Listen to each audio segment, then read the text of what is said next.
So just a brief introduction to this event tonight. So as Anthony mentioned, this series, The Philosopher in the News, started as a podcast, and it actually started in January 2021. And the first episode was on the insurrection at the Capitol, which was, as we now know, instigated by Trump on the basis of the claim that the 2020 election was stolen. And now, today, we find ourselves a week away from Trump's second inauguration as president of the United States, which makes our conversation today particularly topical.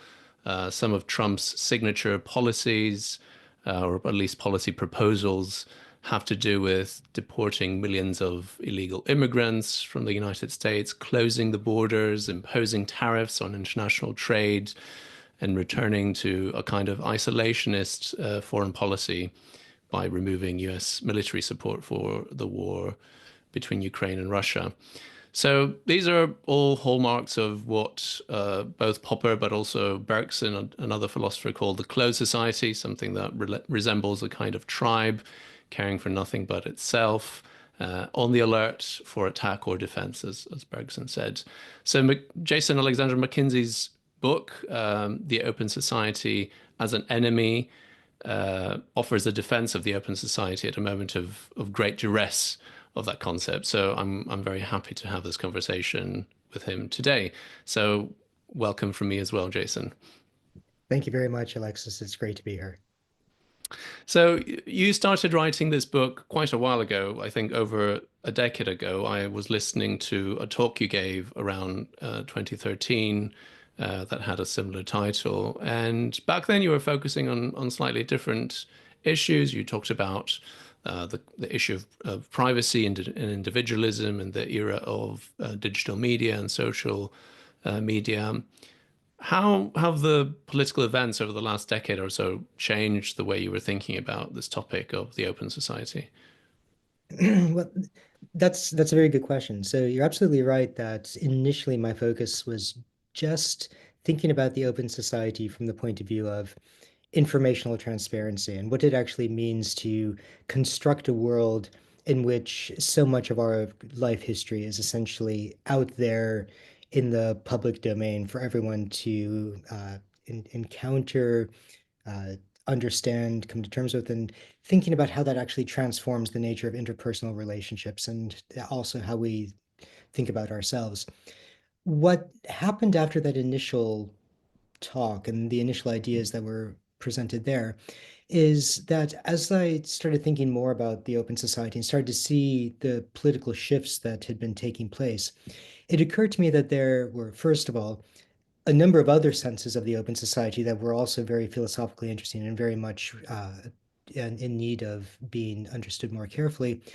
And also that the political events of the last decade, and actually what I argue for in the book, the last 30 years or so, those senses of the open society have come under threat, and people have essentially kind of turned their back on a number of things that were seen as valuable during the period of the Cold War and that great political conflict between, if you like, the liberal West and then the communist bloc countries. So I think what happened is that as I said at the very beginning, the tale in the book grew in the telling, and that as I actually started writing this, the more I started to see that a number of these challenges that the open society faces are not independent, that there are very important interconnections between these threats to liberalism, to democracy, to the West, and to the open society quite generally. And so I think that it took some time to actually see how a number of the pieces of the puzzle fit into place. So as we already mentioned, your book is a nod to Karl Popper's book, The Open Society and Its Enemies, which was written 80 years ago, 1945. What's the connection between your book and Popper's book? Is it a sort of continuation? Is it a continuation of the defense that Popper gave? How do you see the connection between the two books? So the way I think of the connection is that I think of my version of the open society as very sympathetic and to a certain extent anyway, largely aligned with Karl Popper's conception of the open society, but I think that there are at least two important differences to it. Perhaps I should actually say what I think is the common core that's shared between them. The common core, I think, is that the open society is very much a society in which people's future is not determined by their current state. It's not determined by, say, class status. It's not determined by some conception of your functional place in society. It's not, determined in any kind of explicit sense by the family lineage from which you find yourself, uh, you know, inheriting. That kind of freedom to try to write your own story, to kind of create a life that's worth living on the terms of which you value, is a very strong shared component between Karl Popper's conception and my own. Where I think that there are two important points of difference are the following. First of all, there are a number of places where I think Karl Popper says things which, if not actually committing himself to something like a moral realist view, at least seems to commit himself to thinking that there is going to be a predominant or a kind of preeminent, or if you like, privileged sense of moral theory that we end up converging to over time. He does think that we can speak about moral truths that are uncovered over time. The sense of the open society I tried to defend in the book is a bit more general than that, in that I wanted to develop a notion of the open society that was actually compatible with moral pluralism. And the reason for that is simply because if you think that morality is a way of trying to structure society so as to minimize conflict, promote a conception of the social good, and so on, that there are probably multiple ways in which that can be done. And certainly, if we look at the world around us, there is very good reason to think that there is going to be some kind of moral pluralism because we actually do have a great degree of variation across the world. So I wanted a conception of the open society that actually was compatible with that richness Hmm. and diversity that we see present around us. The second point of difference is that the threats to the open society that Popper was concerned with, I think very different in kind from the threats that I was concerned with. So just very quickly, for those of our listeners who might not be familiar with Popper's book, The Open Society and Its Enemies, what Popper was concerned with was threats to the open society that were placed or created by authoritarianism and totalitarianism, whose intellectual lineage he traced back to either Plato on one hand or Hegel and Marx on the other. And there are various reasons why Popper thought that those were the most kind of preeminent threats to the open society. But what I think you can kind of see from Popper's emphasis was a ideologically coherent alternative narrative that was being presented to conceptions of the open society that liberal democracies were in generally trying to endorse. And so it was this ideological conflict that Popper saw deeply connected to, on one hand, conceptions of historicism, the idea that were kind of Marxist laws of history that were Hmm. unfolding, that the communists saw themselves as being kind of enablers of their more rapid development. And then perhaps kind of alternatively, a kind of a Platonic conception of society where, an appropriately astute and wise individual could, conceive of the Platonic ideal form of society that they should try to Mm. see realized. Popper thought both of those were nonsense and wanted to reject that. While I think Popper's critique is absolutely fascinating and very, very important historically, I don't think that those are the concerns that we find ourselves faced with today. I don't think that a lot of the threats to the open society necessarily bother trying to provide that kind of historicist ideological foundation to their development. I think what we often see are just kind of raw attempts to seize power, attempts to exercise economic leverage, and just the attempt to perhaps destabilize liberal democracies. And I think the destabilization often comes from within liberal democratic societies rather than as an external threat.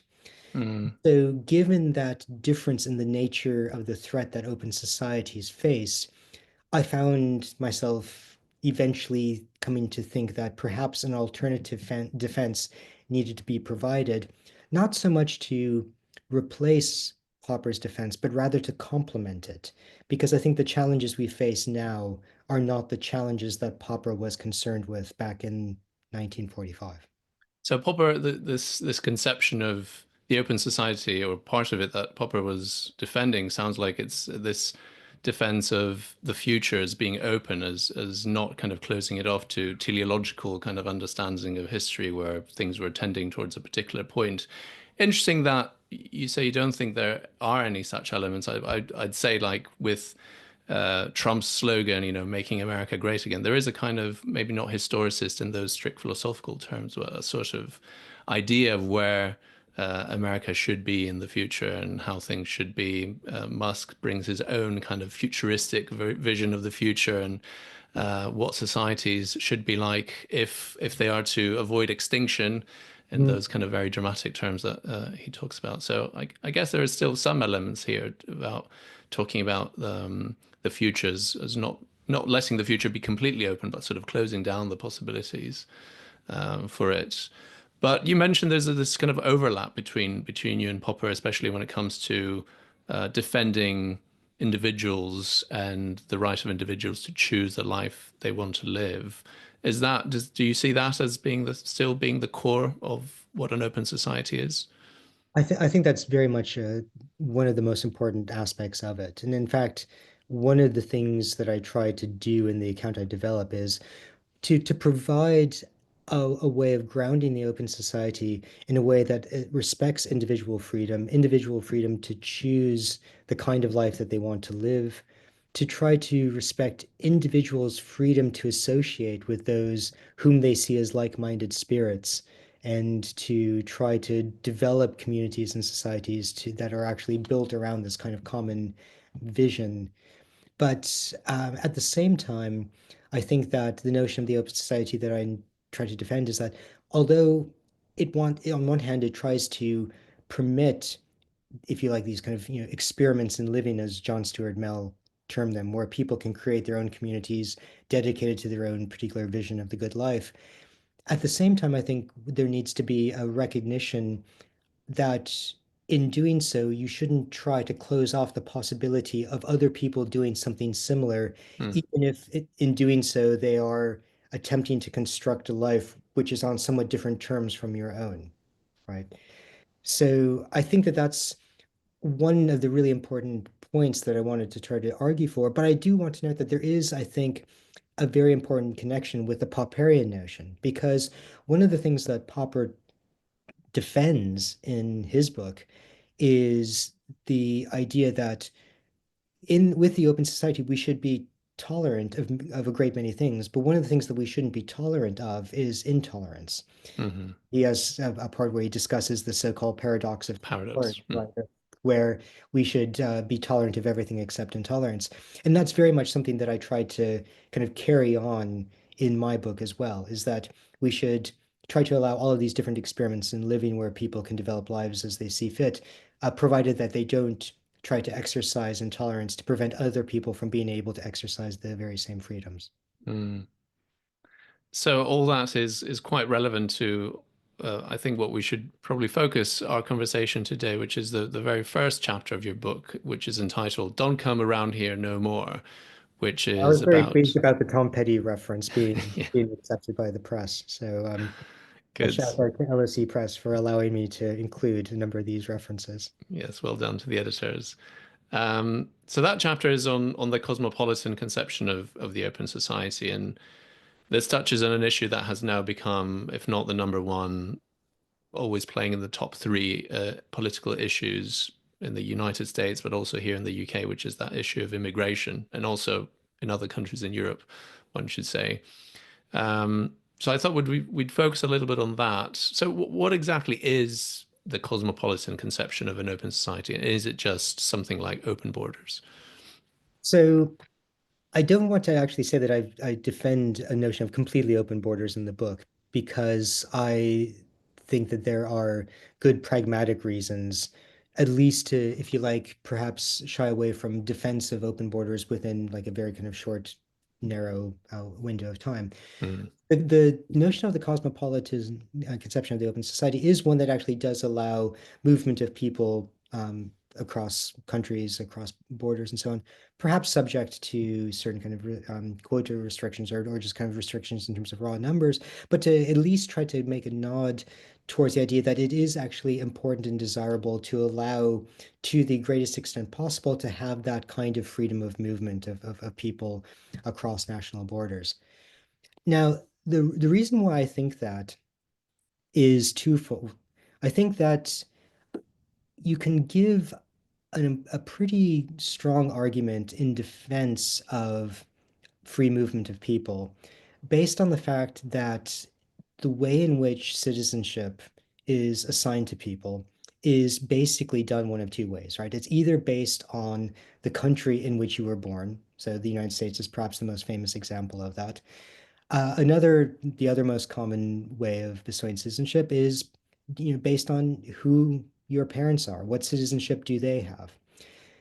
Well, the important point is that bestows a citizenship to a person based on factors which are completely beyond their control, because no person chooses the country in which they're born and no one chooses who their parents are. And insofar as we think that the citizenship that a person finds themselves initially endowed with is the greatest determinant of lifetime opportunities, that fact creates, if you like, a natural lottery in terms of who gets assigned what nationalities. And that creates a great natural injustice in terms of how those nationalities are bestowed to people. The one term that's used to refer to this is the birthright lottery, right? The fact Mhm. that these nationalities are essentially the product from, one point of view is almost like random assignment. And so I think, if you like, you can almost imagine a sort of Rawlsian veil of ignorance argument where you say, well, if you imagine assigning nationalities to persons, this does create a kind of a great injustice and one that we should, perhaps want to see rectified. One of the points I make in the book is that if you think about other kinds of natural injustices, things like differences in, say, physical ability, whether or not people are blind, whether or not people are hard of hearing or deaf, and so on, in many societies, we go through great efforts to try to level the playing field and to try to find ways of structuring society so as to mitigate these differences of kind of natural endowments that people are given, which are, no product of their own choosing. But Mm. the thing that I find interesting about immigration is that national borders are entirely a social construct, right? It's entirely the product of, the historical development of human civilization, and it creates these possibilities for a huge natural injustice.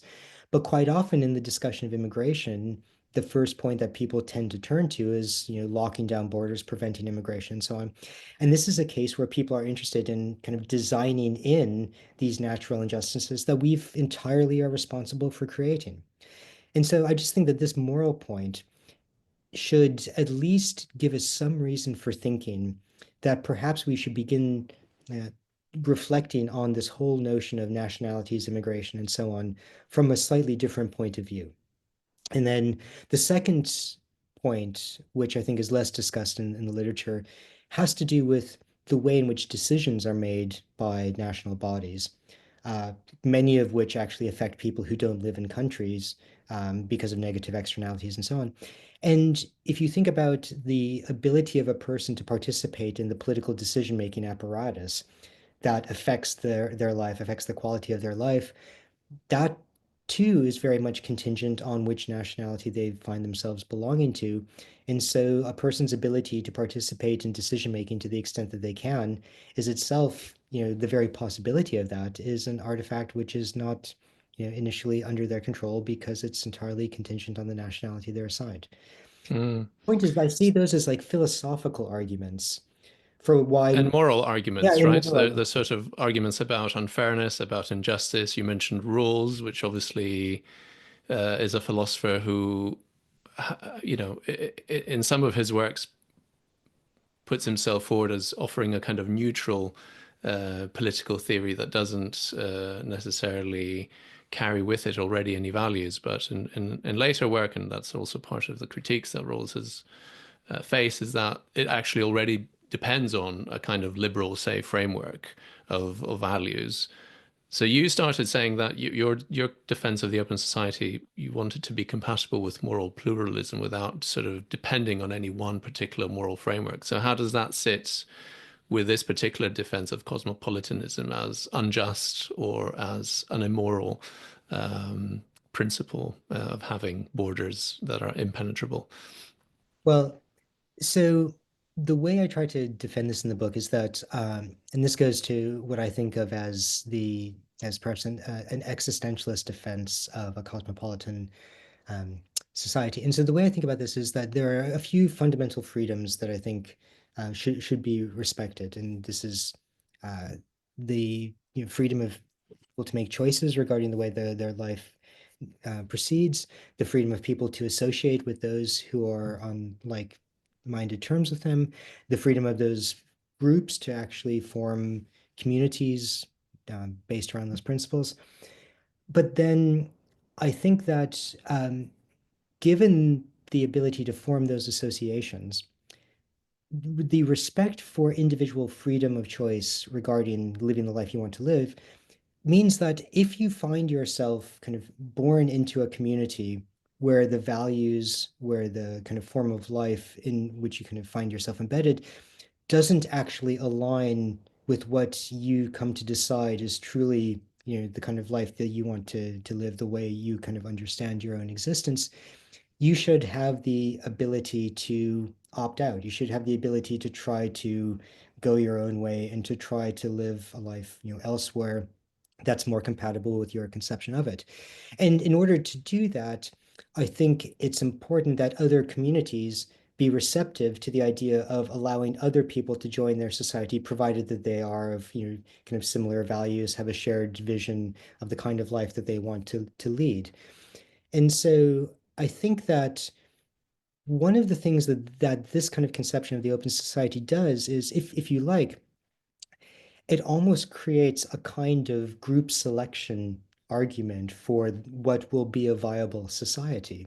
Because if you imagine having a society that's very welcoming to people to join it, and you allow people to come in, and then people who find themselves in a society that's very repressive, that is, dehumanizing or whatever, if they are able to leave, then that will gradually kind of undermine the more authoritarian society and will allow other societies to benefit from the human capital. Essentially, it's going from one place to another. I mean, Sure. the basic idea of the Berlin Wall was to keep people trapped inside Mm. and to prevent threats from from the West. So So I guess my question is, how is this not a moral theory? So you say in your book that this is, you try and base this kind of principle of cosmopolitanism not on any particular moral theory, but only on this fundamental metaphysical freedom of individuals. And this is something you draw on Simone de Beauvoir for um, kind of defending. But why is that not a kind of moral theory when you say, well, humans should have the ability to, actualize themselves in societies that are more, aligned with who they want to become. And if they do find themselves in a society that doesn't allow them to become who they want to be, then we should allow for that. Where does that normative should come from, if not from a kind of moral theory perspective?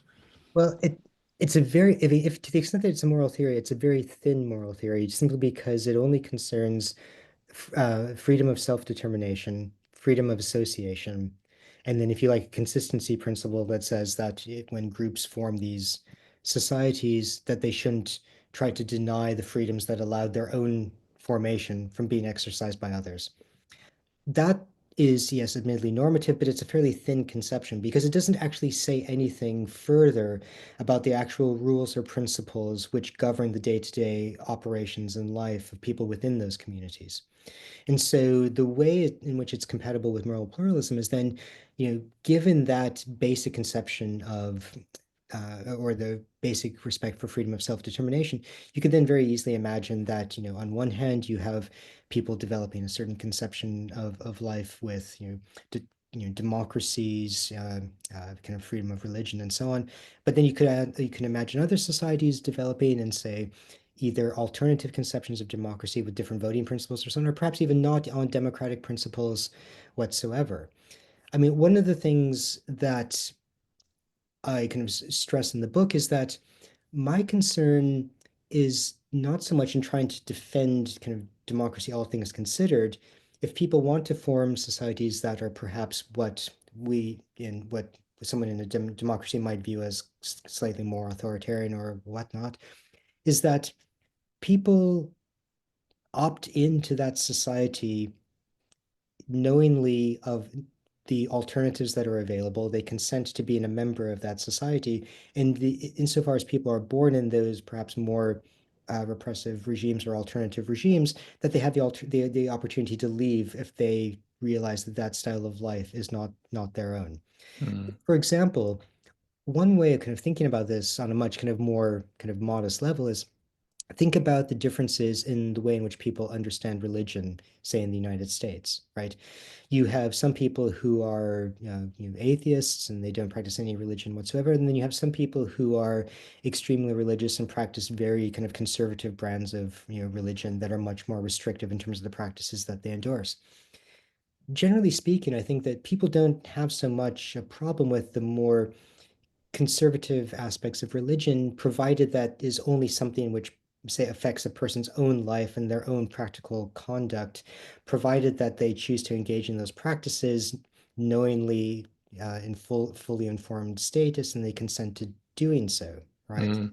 Where people get concerned about highly conservative religious practices is the extent to which negative externalities are created for people who do not share those beliefs, right? And so So what, this brings me to some of my questions or the objections rather that people bring up when it comes to a cosmopolitan kind of conception of society and free right. movement of people. There's the economic arguments, which maybe we'll bracket here. Um, and people argue that it's not economically feasible. You quote in your book extensive kind of studies by economists who make the opposite argument, saying that actually, if we were to live in a globe that had open borders, then we would all be better off as a result. But let's bracket that at least for the moment, and talk about this kind of other question you were touching upon here, which is perhaps a little bit more philosophically rich, which is this idea that um, opening up borders, free movement of people, can lead to a kind of undermining of people's form of life. They can undermine habits. You have Spike Lee quoted in your book, who makes the same argument essentially even about gentrification, right? He says, well, within the confines of one city, when people move around in particular ways, local cultures can suffer as a result, and ways of life can disappear. So what's the response from the kind of cosmopolitan defense towards this objection that free movement can lead to the eradication or the threatening of particular forms of life? Well, so in the book, what I suggest is that we need to think about there being duties that are shared by both the community that lets an immigrant in, and then also a duty on behalf of the immigrant who chooses to join a particular community. Hmm. So the what I call in the book it's a somewhat clumsy name, but I'm afraid it was all I could think of at the time I was writing it, is the imperfect duty of non-interference, is that if you are a community that lets an immigrant in, you have the particular rules that you establish that allows who is actually able to enter into that community. But then insofar as someone kind of satisfies those rules for entering in, out of respect for their freedom of self-determination, it's not subject to that community then kind of impose additional demands upon the person about what they ought to do, right? They are still capable of, exercising their freedom of self-determination to see to choose their own way, subject to the initial constraints that were set upon joining the society. But then there's an imperfect duty on behalf of the immigrant, which I suggest, which is that insofar as you are being invited, permitted to join this society, there is an imperfect duty of assimilation or participation in the community, right? In the sense that here's the metaphor that I think is kind of a helpful way of thinking about this. Imagine that you're engaged in a conversation at a party where the conversation has been going on for an extended period of time. So you're talking to, say, a group of 10 people, and you've all been engaged in this conversation that's been going on for a long time, and someone new joins. Well, when someone new joins this conversation, it's only natural for them to kind of spend some time listening to try to see what the concerns are of other people, to try to understand what the current topics of interest are. And once that is understood, then there's a point at which they participate in the conversation and then they can share ideas and so on. And then at some ill-specified time, they cease to become a new entrant into the conversation, but they become a full participant. And it's at that point that then they exercise a much greater creative role in actually shaping and determining the flow of that conversation going forward. It would be very rude for someone who just joined a conversation to immediately try to derail the subject and to change it into something else. That's not actually showing respect for those people who were there before. And I think that that metaphor is helpful for thinking about the way in which immigrants enter into a society. So I mention this because Uh, I'm yeah. actually a dual citizen, both US and Hmm. citizen. And upon moving over into the UK, it took me a while to, first of all, get indefinite leave to remain and then go through all the different procedures and so on to actually apply for UK citizenship and so on. And in doing so, there was a process of kind of learning the kind of procedures, the rules, the form of life, trying to get a better understanding of that society. But the point is that at some point, people who immigrate into a community or society will, generally speaking, be given the opportunity to become elevated to full-fledged members of that community and viewed on as on equal terms, right? And I think it's the imperfect duty of kind of assimilation for immigrants is to recognize that that is part of the process. And I saw Mm. Spike Lee's concern about gentrification, which I quote in the book, is that people move into a neighborhood and they immediately try to change the way in which things were done, the moment that they kind of turn up, not realizing that there is this ongoing cultural practice, this ongoing Mm. conversation that needs to be. Sure. But those sound more like sort of principles of politeness. I mean, even in your metaphor, it sounds like, well, it would be very rude to do anything opposite. But in the context of a society, I mean, should there be sanctions for people that, for example, violate those duties? I mean, your imperfect duty of assimilation suggests that it's not something someone has to always do or something that everyone has to do. But I guess people on the opposite political spectrum who think cosmopolitan is a bad idea would say, well, sure, there might be these moral duties, but what if people don't adhere to them? What then? Well, on one hand, in terms of whether or not there are general principles that can be articulated to try to demarcate these kinds of policies and procedures, I mean, I think one can try to articulate some general principles in the abstract, but I mean, it's going to ultimately be defeasible because you can always imagine situations where, given suitable circumstances, it becomes understandable, defensible, entirely reasonable for someone who's just joined a society to try to exercise greater authority at kind of reshaping social practices than one might ordinarily expect, right? Mm, The one the one thing that I've come to appreciate about moral philosophy is I think that uh, over time, I've gradually become more of a moral particularist. And I think that there are so many context sensitive points that can make a difference in how we actually appraise any particular situation, that all moral principles are ultimately going to have a huge number of unstated ceteris paribus clauses that can't be spelled out. And so everything has to be understood as, at best, a kind of rule of thumb. mm, So, what do we do in cases where people just don't actually, if you like, play by the rules? Well, I mean, I think that one of the things about immigration into a society is that much of this, all of this is predicated on people acting in good faith about wanting to be members of the community into which they join, right? And I think even now we find that, if people are not acting in good faith in the community in which they join, that there are perfectly legitimate and valid legal reasons for trying to, deport people who are not actually living up to the appropriate standards, values, and rules of the community.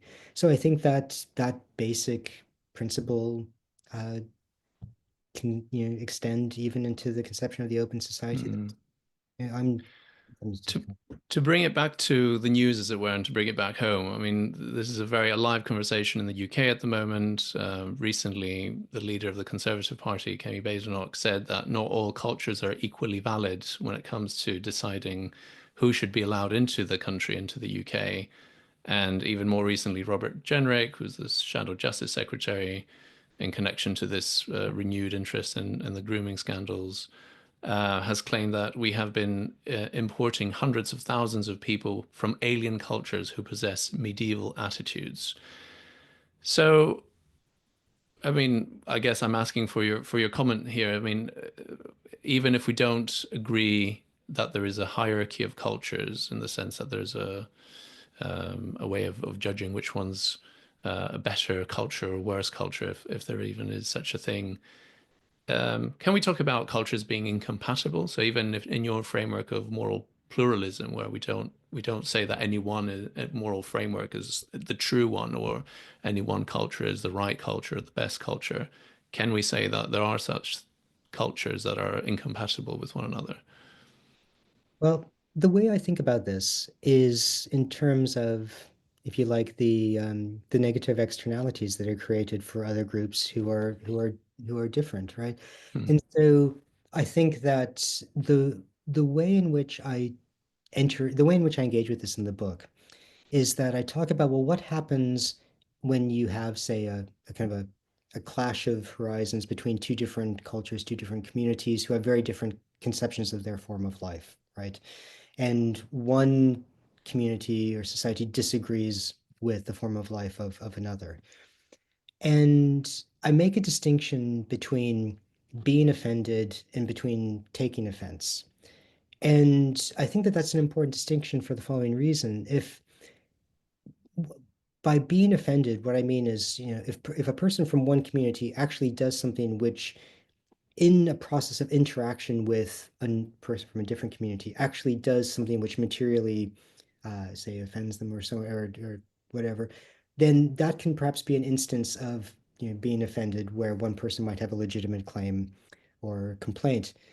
But if you've got one community which is just going about their business, trying to do whatever it is that they see fit according to their form of life, and another community is just offended that people like that are doing what they do, that's an instance of taking offense. And I don't think that taking offense is the kind of thing that can actually be legitimately supported, because that violates, freedom of self-determination and freedom of association. So mere existence is not a negative externality, so to speak, right? And so I think what we need to do is think carefully then about what happens at these borders where different cultures kind of interact with one another, right? And I think that the possibility for incompatibility arises most kind of cleanly when you think about the extent to which one group tries to establish principles and rules that not only affect its own conduct, but try to restrict freedoms or possibilities for the conduct of other people who are not in their group, right? And so I think that kind of nicely ties back to Karl Popper's point about the paradox of tolerance, right? Mm, mm, So I think that I don't think that there's a hierarchy of cultures in terms of values. I think that there are potentials for clashes between different groups or between different cultures, depending on the extent to which negative externalities are created for others, when there's no when there's simply a one group that's just trying to exist and carry on its own form of life. mm. Um, I have a few more questions, but I'll just ask one closing question because I see the Q&A session is also full of questions that I'd like to ask you. But one argument we hear from those sort of defending this clash against the open society, the sort of so-called post-liberal vision of the future, or post-liberalism, and one of its defenders or articulators is a former LSE colleague of yours, John Gray, is that liberalism has essentially hit a wall, or an open society. The open society has hit a wall because, in some ways, it has succeeded in doing what it wanted. Right? It opened up global trade. It encouraged the free movement of people. It promoted freedom of expression through social media and whatnot. It engendered a kind of hyper individualism at the detriment of communal forms of living.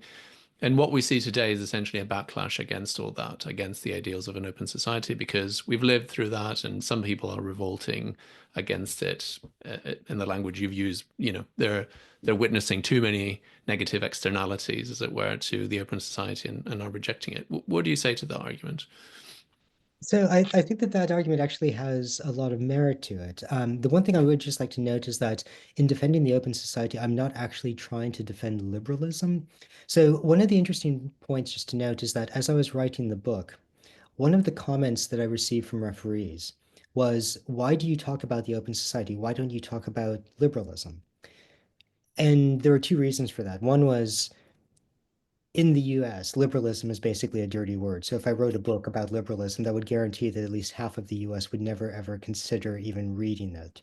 And the second thing is that liberalism has such a long intellectual legacy that it really constrains what one can say if you want to try to kind of rehabilitate the concept, or if you want to try to offer an alternative understanding. And so by talking about the open society, because that is much less commonly used, it provided me with a relatively blank slate with which to try to paint an alternative vision. Hmm. So the thing that I would just say is that on my understanding of the open society, I think that it would be entirely possible to have some communities, some nations run on, if you like, communist principles, others run on kind of traditional liberal or neoliberal principles, others on social principles. And the point is that you imagine a kind of a cosmopolitan environment where you've got all of these different experiments in living kind of co-occurring. And the kind of the point that we need to try to figure out from a kind of point of view of global governance is just how to minimize the negative externalities or conflicts between them. In terms of like John Gray's points about opening up global trade and encouraging free movement of people and so on, I mean, I think that part of the concern and part of the objection has to do with the way in which this was done. I think part of the difficulty is that some of the people who are behind this really believed in efficient markets that didn't need to have a lot of regulation. And if you just kind of open things up, let the market rip, that things would take care of themselves. But I think that what we've seen with the way globalism has, been conducted over the last few decades is that it's led to enormous inequalities of wealth, and that's created huge inequities that have, made people very rightly concerned about that. Free movement of people, to the extent it has been done, was not perhaps done with sufficient oversight about getting immigrants assimilated or embedded, or providing sufficient guidance to try to help smooth that process of transition. The point about, so earlier, prior to this chat, you sent me a kind of the John Gray question, and that also talked about concerns about the way in which freedom of expression through social media has been done, and the promotion of hyper individualism at the detriment Mm. of forms of living. I think that those are all kind of legitimate and valid critiques. And in fact, part of what I argue in the book is I try to kind of push back about the way in which freedom of expression has been realized on social media, and the way in which um, individualism interacts with kind of groups and group identities. So I think many of these points are completely legitimate concerns about the way in which societies have been constructed over the last few decades. But I don't think that that is per se a critique about the open society. I think that's a critique about a particular realization of a free market liberal economy, which I think can be rightly criticized. And we could imagine alternative variants of that existing in an open society as I conceive of it. Great. Thank you very much for that, Jason. Let me move to the Q&A because I've got lots of questions coming in. Alice Timini is asking a question relating to your work in evolutionary theory in relation to morality. And she asks, isn't the rise of applying evolutionary ideas to morality fueling the idea of winners versus losers, hierarchies, racial or otherwise, and many other features of the closed society? Certainly, it is used in this way by many people, but perhaps you would argue differently. So, what do you say to that? Right. So thanks for that question. I think that is a great question. I think that you're absolutely right that that is the way that some people think about applying evolutionary ideas to morality. But I would want to actually argue for an alternative way of thinking about how evolution theory can be applied. The reason why I say that is because thinking about evolution in terms of like winners and losers and so on, that kind of carries back to the language of survival of the fittest that we see coming from Herbert Spencer in the early days of Darwinian evolution.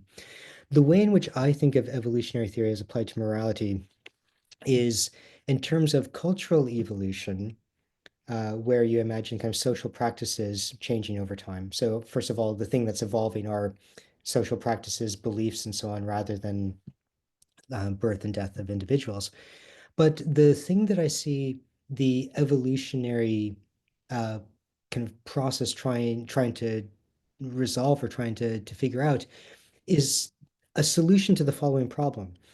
In a society, you have a bunch of people that are essentially engaged in an enormous interdependent decision problem. That is, every person has their own preferences that they're trying to see realized.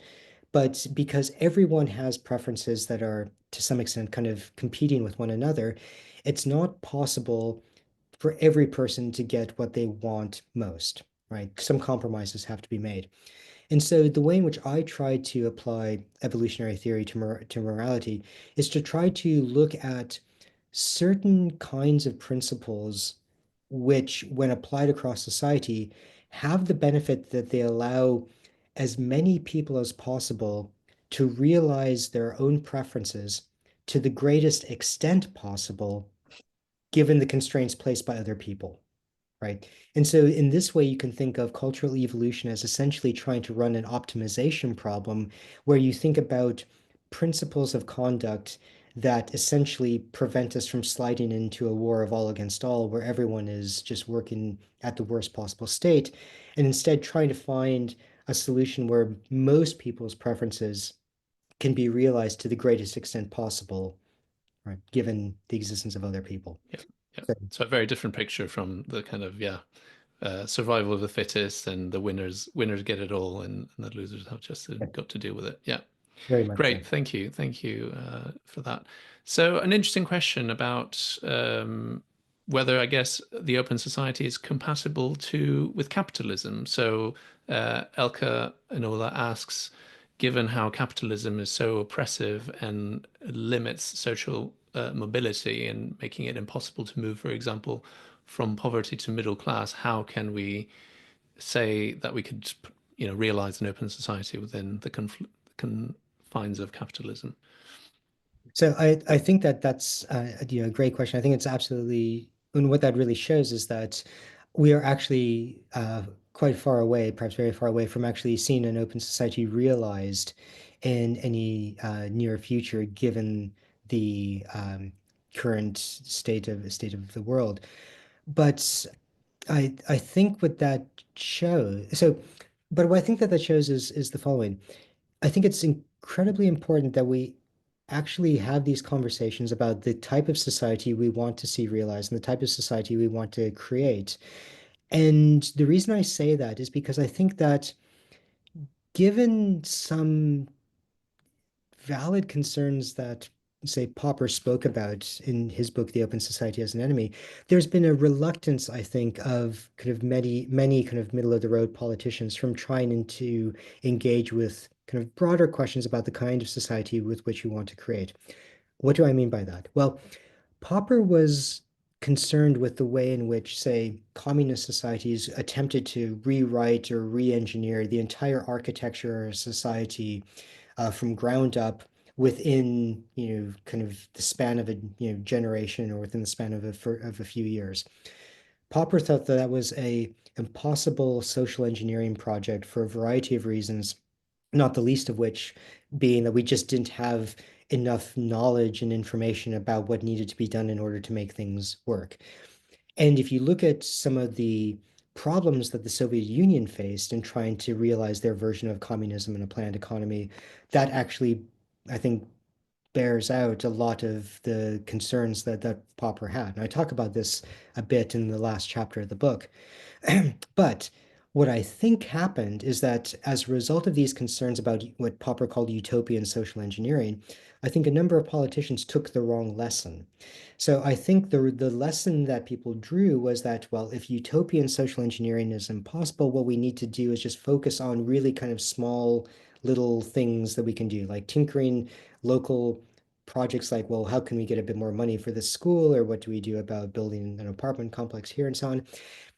That's what Popper called piecemeal social engineering. Hmm. The things I want to stress, or one of the things I try to defend in the book, is that that decision between utopian social engineering on one hand and piecemeal social engineering on the other hand creates a false dichotomy, because there is a middle of the road where we actually can try to think about larger structural changes that involve kind of a family of issues that are all interconnected that we need to engage with to try to make things better. One example, for to just take a point, is think about how Scandinavian societies approach the problem of, say, homelessness, drug rehabilitation, and so on.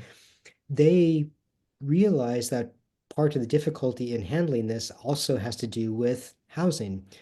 And part of the reason for that is that if you don't have a safe place to call home, it's much more difficult to be in a drug rehab program. It's much more difficult to get the appropriate training that you need to get a job. It's much more difficult to actually maintain a job if you don't have a place to sleep and shower and so on.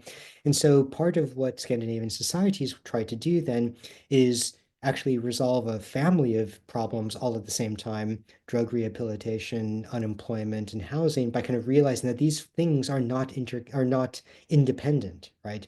And so I think that in response to the question, it's so difficult to move from kind of the being very kind of poor to the middle class, is because I think that our political leaders have perhaps not kind of realized that there are cases where we need to look at a number of interconnected problems that that all kind of act in a mutually reinforcing fashion, and you need to take a bit of bold action to try to address kind of larger structural change in society. Mm.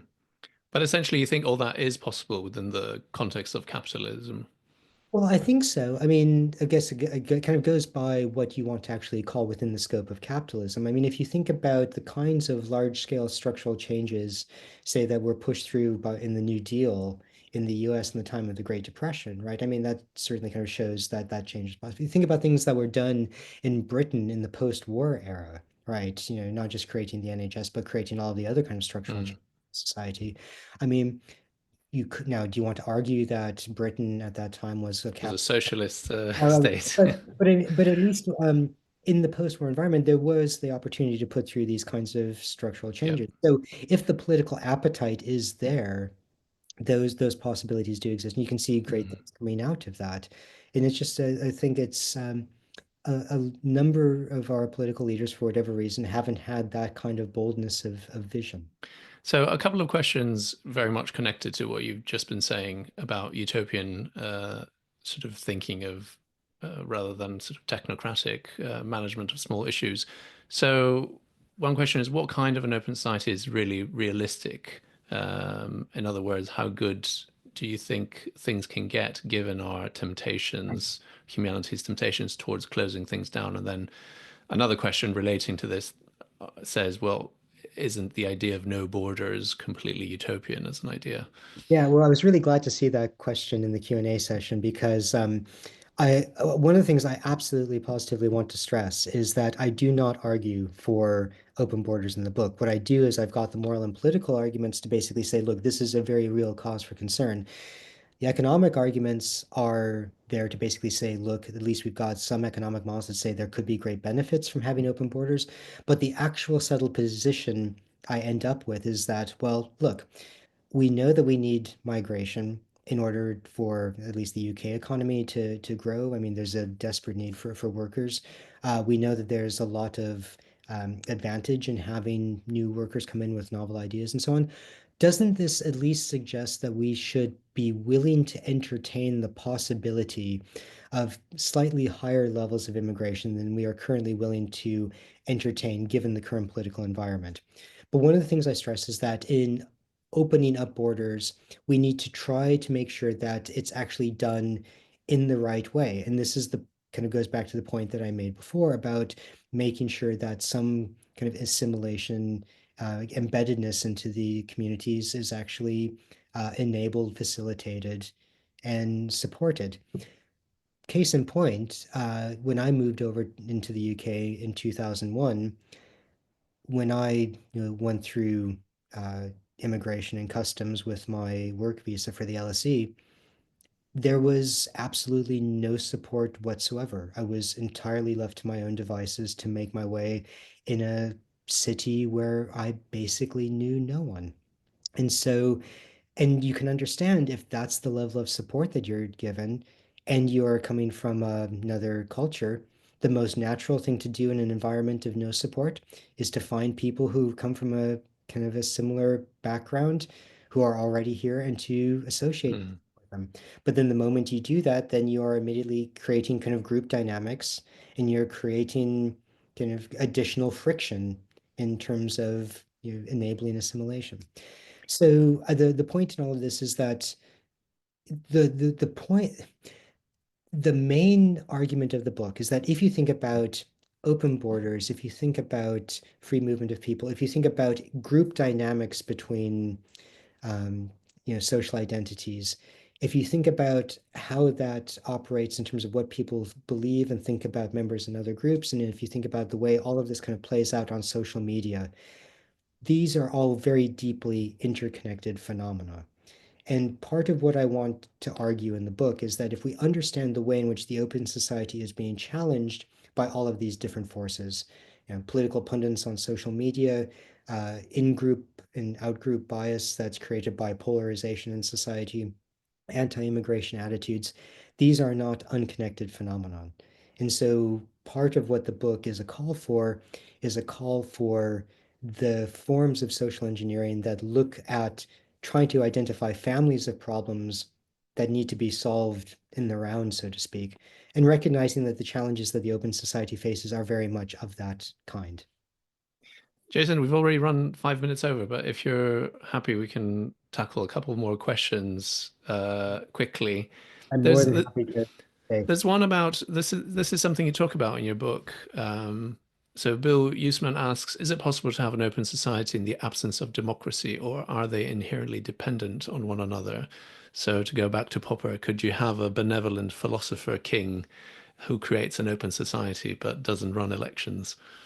I mean, that's a good question. I mean, so well, just take the Plato model of the philosopher kings. I mean, so that is a hierarchical society. It's not democratic, but it is at least based on some notion of a meritocratic conception about what people are capable of understanding. So if you think that at least people are more or less, equivalently intellectually endowed to the point that they can get the philosophical schooling that's necessary to become a kind of Plato philosopher king, then even though there is that hierarchy, there's at least the possibility of participation for people if they so choose. Um, and the point is that in a way, when I talk about the open society, I kind of think of the open society, if you like, as the umbrella organization under which all of these different experiments in living are found, right? And so the open society allows all of these different kind of nations or communities to exist. Some might be structured along the lines of kind of traditional liberal democracies, some might be communist, some might be more kind of religious kind of structured communities or more authoritarian. But the open society then involves the free movement of people to move from one community to another if they don't find that their values align, and it works to try to prevent one community from kind of imposing upon others, so as to kind of provide a place where all of these different forms of living are, if you like, kind of mutually tolerant of others' existence. So the point I suppose I tried to defend is that it's not that every open society, every kind of community in an open society needs to be democratic or non-authoritarian. It's just that if you have communities or societies which are a bit more hierarchical or authoritarian, that there are kind of some basic ground rules that they agree to abide by regarding who participates under what conditions, and people's ability to opt out if they so choose. So basically, yeah, allowing people to leave if they don't want Yeah, to live exactly. in that society, yeah, which isn't usually the case. There are most dictatorships haven't been too fond of letting free Of allowing movements. people to leave, no. Yeah, But but the precise reason is because they know if they did, then everyone would leave, and the entire entity structure would just effectively collapse. yeah, which I guess would point to the fact that they might be incompatible, right? If free movement of people leads to the decay of dictatorships, then open It wouldn't be a society bad probably thing. isn't compatible with non-democratic societies. Um, okay, well, we got a few more questions. Maybe we should do one more. Sorry, can I just take one, and then just really quickly turn it over to you for one more? There's just a question Completely. about whether moral pluralism is the same as moral relativism. That's the one I would go for. Yeah, Oh, okay. So, no, it isn't. And the reason that I say it isn't is the following. So, moral relativism, as I understand it, is essentially the view that any system of values, practices, whatever, is kind of permissible, possible, in some conception. So it's the moral relativism is the worry that anything goes in kind of some groups, right? There's no reason that you couldn't have kind of the most horrific practices being viewed as morally acceptable or feasible in some societies. I don't think that that's the case. Moral pluralism, though, is the idea that there's more than one way to structure a flourishing, well-grounded society. So the way I think about it is the following, to just use another metaphor. Think about the smartphone. Smartphones all have to solve a number of similar structural problems. They need to place phone calls, they need to offer, say, internet access, the ability to browse email, and to write apps and so on. That said, there are a wide variety of ways you can imagine those functional capabilities being realized under the hood in terms of different operating systems, different ways of doing things, and so on. And to an extent, that's kind of the idea behind moral pluralism. Societies, generally speaking, face a number of kind of common functional problems that they have to solve, right? How to keep crime down, keep their population fed, provide security for others, provide an economy, meaningful conditions of work, suitable education, and so on. But the way in which that's done can be realized in a variety of different ways and for a variety of different reasons. And moral pluralism is just the recognition that there's more than one way to structure a society. And that's different, though, from saying that anything goes.